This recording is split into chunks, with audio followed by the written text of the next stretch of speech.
Hello, it's the Great Canadian Bear here coming to you with the next update to the Ontario Provincial Election Forecast Series. And, well, this race so far, it technically hasn't started yet. I think it starts next week, officially. Or it's the week after, doesn't matter. But, regardless, the pre-campaign part of this race is incredibly stagnant. There's not much meaningful changes. There's a couple polls that were a bit favorable to the Liberal Party this week, but there's also been a bunch of polls that are more favorable to the Progressive Conservatives from Main Street. We're kind of in a circumstance right now where, like in the federal election in last August, September, that the online panel polls and the telephone polls are definitely divergent. So that does lead to a good amount of potential error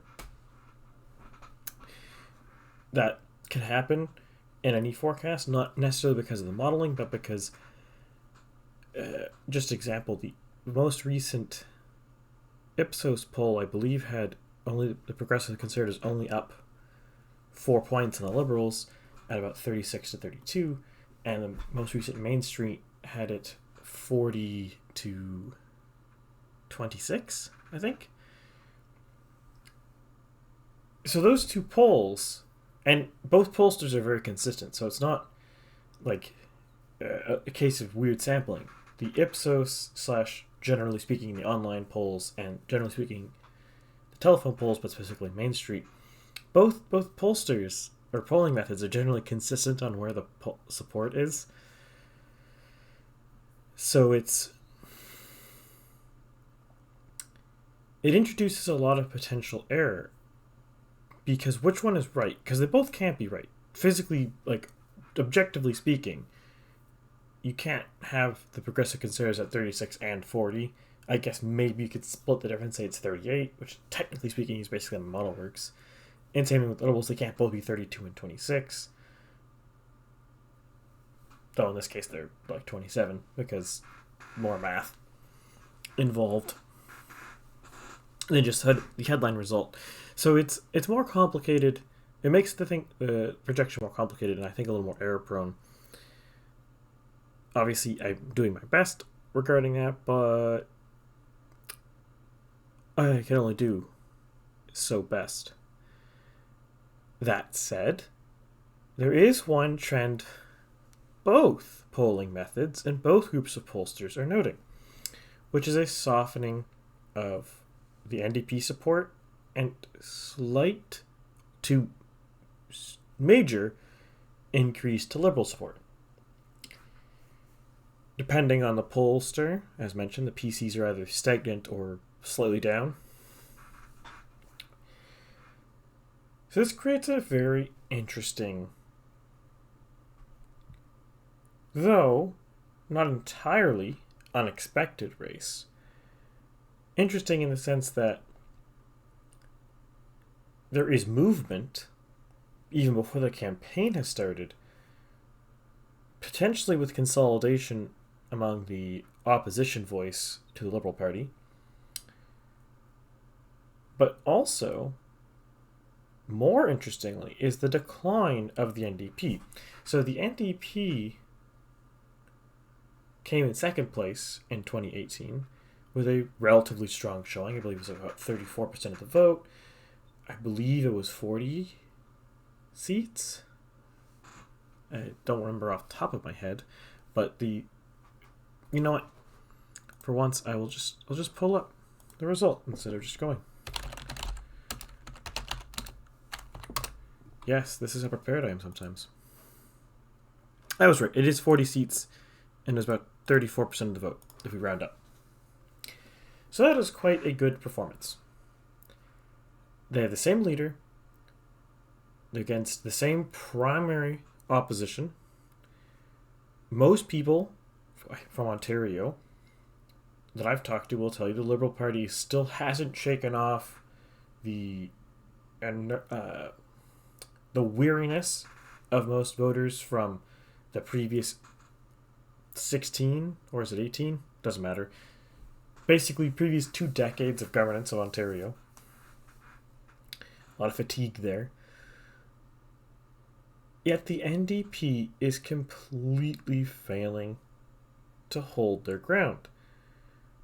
Just one cycle where the Liberals are opposition is enough for the NDP to basically lose everything. One leader change, one cycle in opposition.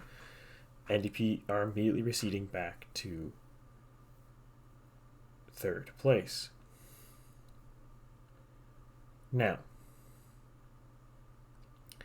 we don't know what Del Duca's platform is going to be yet. We don't know what...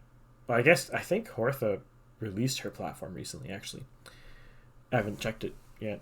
But not knowing Del Duca's platform, it's hard to tell if he's tacking towards the center, broadly speaking. He's tacking towards the left, broadly speaking. So once that comes out, I think we might see a large change, because if he tacks to the left, I suspect you'll probably lose votes. Not necessarily because the PCs will gain the votes, but because if the two parties have a very similar platform, I think it's just going to cause their vote to split harder. Similarly, could happen if Horwath tacks to the center a bit more. Will the Liberals stay roughly center-left? You could also see the same problem. But ignoring that for a moment, and I will get back to some of the things Del Duca has done recently in a moment, the NDP are really showing the weakness of their more broadly left-wing platform, in that it really isn't broadly appealing. And what's actually quite interesting isn't even that the NDP are losing ground. They're flattening their ground.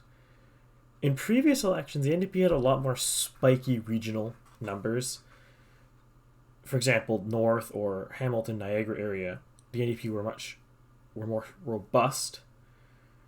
In other areas like rural Southern Ontario or Eastern Ontario, they were much weaker. But going by the polling in this election, the NDP are pretty flat across the board. They're doing roughly the same in any particular sub-region of Ontario, which is causing them to lose a lot of seats because their vote is getting extremely diluted.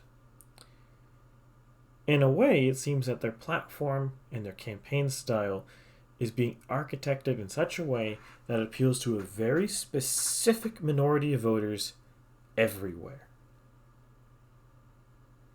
A very finely spread minority of voters, which is, in the Canadian election system, a completely useless electoral strategy. Now, you could argue that it's a principled stance and you don't want to change your principled stance just because it's not necessarily electorally effective, and I'm sympathetic to that, by all means. But at the same time, if you want to actually win an election, sometimes you have to tack, not necessarily to the center, not necessarily to the left or the right. And again, I really don't like this artificial one-dimensional spectrum people use. Politics is far more complicated than any number of dimensions you could reasonably talk about, but ignoring that for a second. You have to make your platform that appeals to as many people as possible, but specifically, you have to appeal to people in areas where you can win. It doesn't do you any good to get 25% in every single riding when another party's doing better in every single riding. And that's the case you see right now in Northern Ontario. The NDP are doing relatively flat. They actually lost quite a bit of ground in North Ontario. And it's much flatter. Before it was much spikier. They did quite strongly in Northern Ontario in 2018. In fact, I will pull up the number just for... Actually, I'm not sure if the number exists. No, it doesn't cleanly exist, so that's unfortunate. But they did quite well in Northern Ontario in the previous election. In fact, just to point out, they carried Timmins, they carried this riding, I can't think of the name of it. They carried this riding, I also can't think of the name of it. And they firmly won these other three that I can't think of the name of. There's too many ridings in Ontario. Reduce it to like 3. They'll be easy. I'll remember them all. Man, that'd be such a farce. 3 riding election. But anyways, they did quite strongly in a lot of these ridings, and a couple other ones they did well. Going into this election, they're barely winning 3 and only somewhat more comfortably winning a 4th. So they're already forecast to lose 3 ridings, and 3 are within close enough. They're only slightly ahead of the PCs. And this really seems to be a case that the brand of the NDP is they're failing to target the needs of a lot of their former voters in Northern Ontario, a lot of their former voters in Southern Ontario, because you can see places like London and Hamilton are competitive for the PCs now, whereas last election the NDP did very strongly in them. And they're also doing worse in Toronto, though that is to the Liberals, that's not terribly unexpected. Now, part of this across the board is that the Liberals are doing much stronger than they did in 2018, and the NDP are doing much worse. The NDP are down 12 percentage points, and I believe the Liberals are up close to 12 percentage points. In fact, actually, I can get the exact number for the Liberals up. They're up about 7. So, a bit less than I thought. But regardless, Liberals are up quite a bit, NDP are down quite a bit. So that is part of the reason. But the fact that they lost a lot of ground, particularly in Northern Ontario, Hamilton, Niagara, Southern Ontario, is quite shocking. In fact, there's been several polls in Hamilton, Niagara sub-region of Ontario that put the PCs up nearly double digits, nearly 20 points above the NDP, which I don't really think is likely unless these polls are taking a much more expansive view of what is the Hamilton-Niagara sub-region than I am personally taking. But any reasonable division in my mind, I can't possibly see. Like, that would be a clean sweep, pretty much, for the conservative, or the progressive conservatives. So it really shows that perhaps Horwath is aging as a leader, and not aging as in like physically aging, but people are tired of her.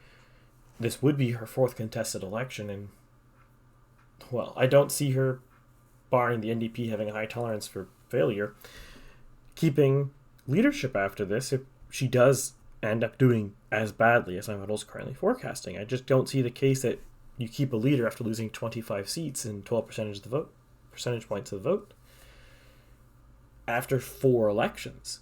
Now, you could argue that Singh basically did the same thing in 2019, and the NDP still kept him, but I don't know. The NDP party members have a very high tolerance for ineffective leadership, and I don't really know why.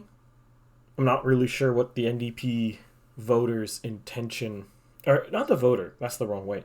The NDP party member goal with the leader is, what their expectations are. The Liberals and the Conservatives, or the Progressive Conservatives in the case of Ontario, it's pretty clear. The goal is that the party leader has to either do better, win, or if they do worse, it has to be a reason that is not related to, strictly speaking, to that party leader's campaign. Though I would be really surprised seeing a party leader do worse than the previous election and staying on in either party. Not necessarily impossible, but I'd be surprised. So we are in this interesting situation for Ontario where for a while there it looked like the NDP might eclipse the Liberals as the main opposition party. But unlike a lot of the prairie provinces where that cleanly happened after, I don't know, a number of years, in Ontario, it seems like the NDP are just completely stumbling here. Now, again, maybe once Horwath releases her platform, or, well, again, I think she's already done that, or it's near, soon? I don't know which. I've not quite looked yet. Once that impact comes out, maybe that will change things. But again, I'm not optimistic for the NDP here. But now, let's tack to the Liberals for a second. Now, the Liberals, under Del Duca, as far as from what I can tell, Del Duca seems to be a pretty generic politician. There's really nothing to excite that I would find exciting about him. He seems kind of tame. Doesn't seem to have much charisma, doesn't seem to have much energy, doesn't seem to really have a very strong worldview. Just kind of wishy-washy politician-y type. Maybe I'm getting that. Maybe that's the wrong impression that I'm getting, but that is the impression I am getting. What makes it interesting to me, though, is that he seems to be gaining ground relative to the 2018 performance of the Liberals with such a weak, seemingly weak candidate. Now, I don't really have a good grasp as to why that seems to be. Maybe it's just the arithmetic of APC coming through, and people don't trust that the NDP could win, and you're getting a lot of tactical vote switching for the party they think is the best vehicle to defeat Doug Ford, which, if that's true, again, I say, shame on you. I think voting just to defeat a leader is silly. You're always going to be unsatisfied if your voting motive is to defeat somebody instead of voting for the candidate you think is best. Now, of course, you don't always have a perfect choice there. For example, in the US elections, you really only have two candidates.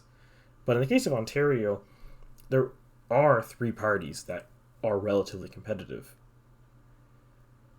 And in a lot of cases, for example, Toronto, for example, let's pick Toronto Centre here. This is a race between the NDP and the Liberals. It has nothing to do with the Progressive Conservatives. So the vote switching there based off of who you think is more able to win is kind of a nonsense.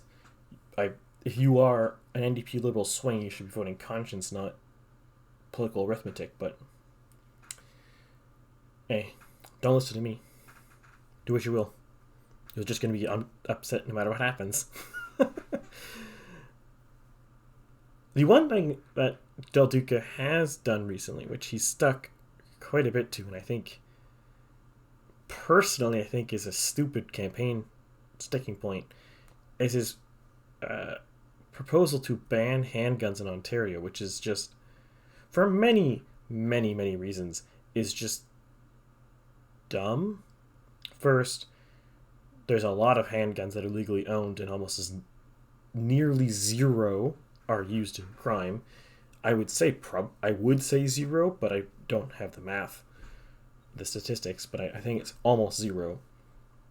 So you have almost zero of these legally owned handguns used in crime, and there's a lot of them, which means banning them doesn't really do anything unless you then confiscate them. And you can't confiscate them without compensation. So that's a huge amount of money for something that literally won't do anything because these guns are not used in crime. First off, almost every single gun control idea the Liberals or the NDP have had in the last 20 years makes about as much sense as stabbing your foot to cut a piece of cheese. Like, they're completely unrelated activities. I guess they both have a knife. Like, it doesn't make any sense at all. Now, this is not necessarily to say that gun control decisions made prior to 2002 did make sense, but the ones since about 2002 make even less sense than the ones before that. There's just no rational argument you can make that banning something that isn't used to commit crimes will reduce crime. What? Doesn't make sense. But he's taking his first major campaign pillar on this. And frankly, as from what I can tell from polling and from just general opinion that I've seen, Ontarians, if you're from Ontario, correct me on what the proper demonym is in the comments, because I'm not really clear. Never been clear. It's weird when the province ends in two, like the province name ends in two vowels. It's kind of strange to make a satisfying demonym out of that. So let me know what it actually is. But that aside, it doesn't seem to be a big issue for Ontarians, the idea to ban handguns. First, and second,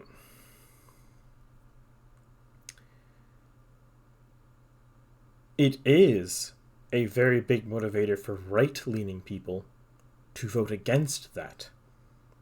So you've created a campaign platform, a big plank, that doesn't really inspire anyone in Ontario meaningfully, and very much inspires a lot of, for lack of a better term, the right flank of Doug Ford's base to rally to him to stop Del Duca from winning. And as I previously said in other episodes in the series, the biggest threat to Doug Ford in this election is not anything that Liberals, the NDP, the Greens, nothing they can do. His biggest threat is if his coalition falls apart because his right flank loses hope in him, loses trust in him, loses faith in him. What better way to give Doug Ford the win than to give the people on the right of the political spectrum who do not trust Doug Ford a reason to vote him in, because at least he's not going to ban my property. That's the reason. It is a very, very silly campaign promise to go for. I don't know who he's hoping to appeal to,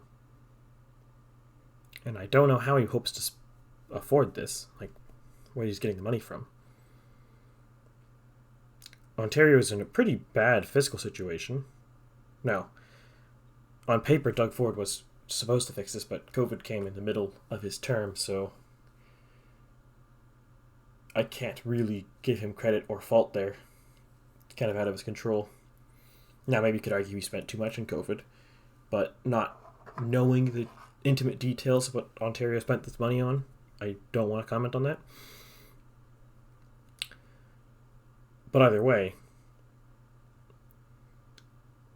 even if he didn't increase spending in one iota, the deficit was always going to increase over COVID because revenues collapsed for about a year and a half.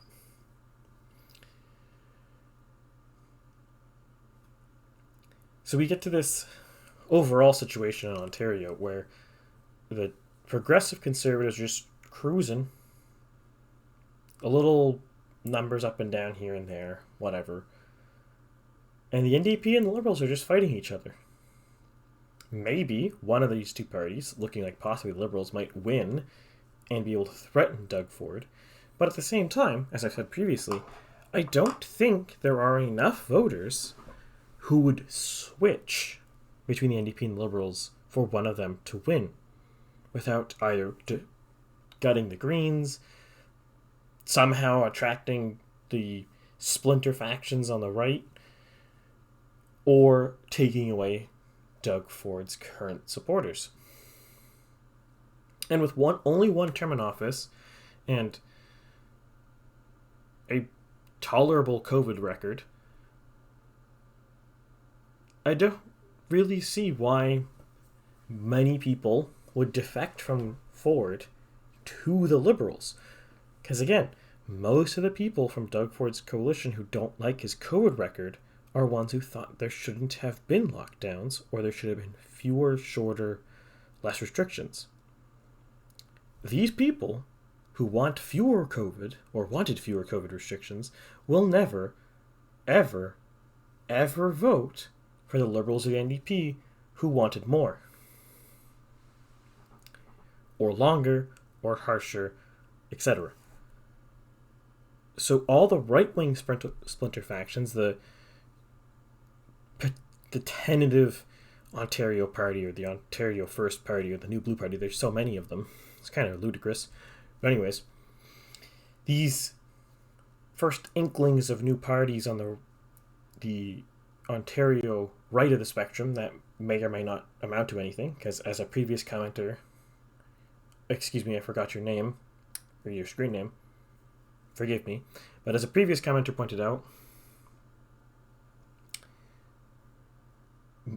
pretty much every election cycle there's some new inkling right of center party in Ontario, and they almost always do nothing, go nowhere. They get a lot of energy, a lot of momentum in sign-ups and getting the party infrastructure in place, and then it comes to vote and they get no voters, or not a consequential quantity of voters.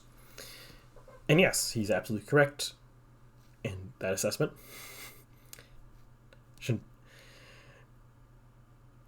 And I don't really expect the New Blue Party or the Ontario Party or the Ontario First Party. By the way, the people who made the Ontario Party and the Ontario First Party really should have sat down together. Their names are too similar. That's kind of daft. Why would you do this? But anyways, all of these parties, I don't think they're going to really amount to anything other than possibly pushing Doug Ford to, not necessarily to the quote-unquote right, but to govern more cautiously, so as not to give those splinter factions breathing room and energy to grow. Because that is, again, Doug Ford's biggest and only real threat is the splinter factions. I just do not see in the arithmetic that the quote-unquote centrist side of Doug Ford's coalition will meaningfully defect to the Liberals and NDP this cycle. Maybe 2026, I could see that happening. 8 years in power, getting long in the tooth. I could see it. But after just one term, with a, relative to all Canadian provinces, acceptable record on all the major issues so far. Now, I will say, on, for example, on things like housing, an acceptable record doesn't necessarily mean it's good, because every single province has had a terrible record on it. So Ontario having a terrible record, while everyone else has a terrible record, just, it's acceptable because everyone is terrible, if that makes sense. If everybody is on fire, then it's not notable to be on fire.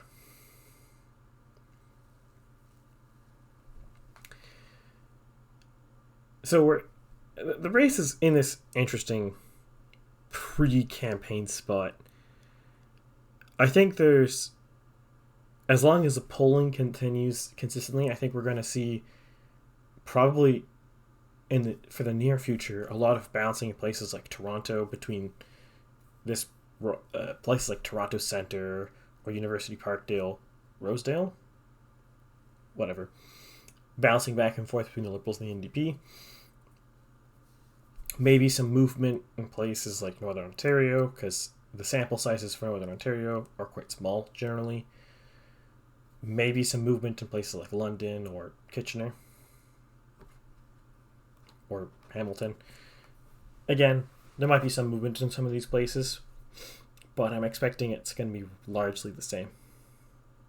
largely a status quo election, if you will. Though, that's it, even if a hypothetical status quo election result, right now, the Progressive Conservatives are going to gain seats just because the vote is very, very heavily split among the left-wing parties. One thing that would be interesting, obviously we won't have this because if Doug Ford changed the electoral law on April 26th, that would be that'd be ridiculous. That close to an election, but it would always be interesting to see what this election would have turned out, how this election would turn out if it was conducted under a different electoral system. Now, at some point, I'm going to dive into these more when I have more time, which hopefully is coming up soon since the French election is done, so my upload schedule has more room in it now for less concrete things, if that makes sense. But it would be very interesting to see how this election would have turned out under a different electoral system. Even something as basic as alternate vote, how would that have changed? Now, I will be honest, I think alternate vote is a terrible electoral system. That is a first-past-the-post system, or one member writing STV, to be more specific. I think it's a terrible system, but it is a very easy system to change first-past-the-post to, and it's often one of the main ones people talk about when changing Canadian electoral laws. So it'd be very interesting to see how that would change this election. Because I suspect that a lot of these NDP voters, a lot of these Liberal voters, given that, would not go 1-2 on their ballots. I bet a lot of them would just put 1 and it's nothing. And a lot would probably put Greens next. Some would probably put Progressive Conservatives next before the other one. Sadly, we do not get second choice polling very often. But I find that very interesting as someone who looks at polling on a regular basis. But with that, I'll wrap this video up here. If you liked the video, by all means, like, share, subscribe, comment, all the commenty things. I really like hearing about people's local perspective on the election. So if you are from Ontario and have an opinion, by all means, I really want to hear your opinions on them. Because, well, I do consult news media and I do consult polling. There is something to be said about anecdotal personal experience in elections for not necessarily figuring out who's going to win, but understanding the dynamics of the race. And as just a single person with the funding of zero, I cannot afford to fly to Ontario and interview people. Though potentially one day, maybe I will. Though hopefully I won't be interviewing them for the 2022 election, because presumably by the time I can afford to do that, they'll be long gone, and people will look at me weird on the streets. Be walking down Toronto and be like, "What are your thoughts on the 2022 Ontario election?" And be like, "What are you talking about? That happened 5 years ago."